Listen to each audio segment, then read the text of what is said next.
جو لوگ نماز پڑھنے مسجد میں آتے ہیں ہم ان سے گزارش کرتے ہیں نماز وہ پڑھو جو قبول ہو جائے، اور نماز قبول وہ ہوگی جو سنت کے مطابق ہوگی جو رسول اللہ صلی اللہ علیہ وسلم نے پڑھی. صلو کما رأیتمونی اصلی، صحیح بخاری کی روایت ہے، نماز اس طرح پڑھو جس طرح مجھے پڑھتے دیکھا ہے. اور صحیح بخاری کی روایت ہے کان اذا قام الى الصلاة کبر، جب نماز کے لیے اللہ اکبر اللہ کے رسول صلی اللہ علیہ وسلم کھڑا ہونا چاہتے تو کہتے اللہ اکبر ورفع یدیہ حذو منکبیہ، اور اپنے دونوں مبارک ہاتھوں کو اپنے کندھوں کے برابر لے آتے. وَإِذَا كَبَّرَ لِلرُّكُوعِ، جب رکوع کے لیے اللہ اکبر کہتے رفع یدیہ حذو منکبیہ، اپنے دونوں ہاتھوں کو کندھوں کے برابر لے جاتے. وَإِذَا رَفَعَ رَأْسَهُ مِنَ الرُّكُوعِ، جب رکوع سے اپنا سر مبارک اٹھانا چاہتے رفع یدیہ حذو منکبیہ، دونوں ہاتھوں کو کندھوں کے برابر لے جاتے. وَإِذَا قَامَ مِنَ الرَّكْعَتَيْنِ، جب دو رکعتوں کے بعد تیسری رکعت کے لیے اپنا سر مبارک اٹھاتے تو کیا کرتے رفع یدیہ حذو منکبیہ، اپنے دونوں ہاتھوں کو کندھوں کے برابر لے جاتے. اور پہلی مرتبہ جب وہ اللہ اکبر کہتے ثم یشد بہما علی صدری، اپنے دونوں ہاتھوں کو صدری کس پہ باندھتے؟ صدر کس کو کہتے ہیں؟ آپ عربی پڑھے ہوئے ہیں سب لوگ، اتنا کامن لفظ ہے. صدر کس کو کہتے ہیں؟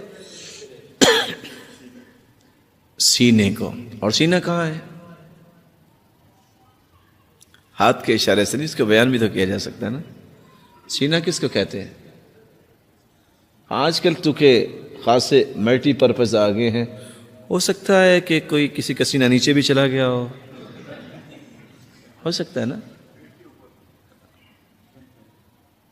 ایک شخص زندگی نماز پڑھتا ہے، اس نے رسول اللہ صلی اللہ علیہ وسلم کے طریقے کے مطابق نماز نہیں پڑھی.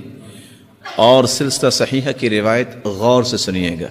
ان الرجل لیصلی 60 سنہ، ایک انسان 60 سال نماز پڑھتا ہے.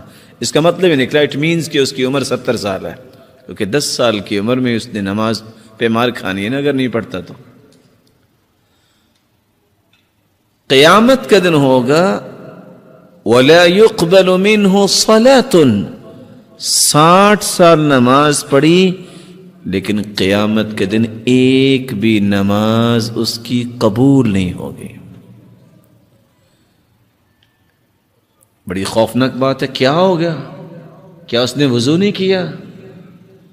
لا صلاة لمن لم يقرأ بفاتحة الكتاب، سورة الفاتحہ جو نہیں پڑھتا اس کی بھی نماز نہیں ہوتی. کیا اس نے سورة الفاتحہ نہیں پڑھی؟ کیا وہ نماز میں کھڑا ہو گیا اللہ کے علاوہ کسی اور کا نام لیا؟ نہیں. وہاں لفظ کیا ہے؟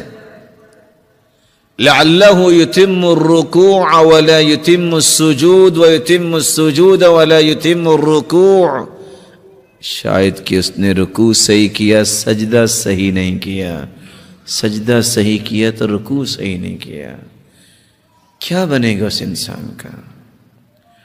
رسول اللہ صلی اللہ علیہ وسلم کے طریقے کے مطابق نہیں. اگر 210 روایتیں ایک چیز پہ آ جائیں کہ اللہ کے رسول صلی اللہ علیہ وسلم نے اپنے دونوں ہاتھوں کو کندھوں کے برابر اٹھایا، پھر رسول اللہ صلی اللہ علیہ وسلم نے ہاتھ کہاں باندھے، ایک ایمان قبول کرنے والا شخص جب یہ طریقہ اختیار نہیں کرتا تو پھر نماز کس کے لیے پڑھ رہا ہے؟ وہ آخر کس کے لیے؟ اس رب نے تو قبول کرنی ہے وہ نماز جو اپنے پیغمبر کو سکھائی. اس لیے جو مسجد میں آ جائیں ان سے ہم گزارش کرتے ہیں کہ وہ سنت کے مطابق نماز پڑھیں. جو نہیں آئے ان کو مسجد میں لانے کی ہم گزارش کرتے ہیں.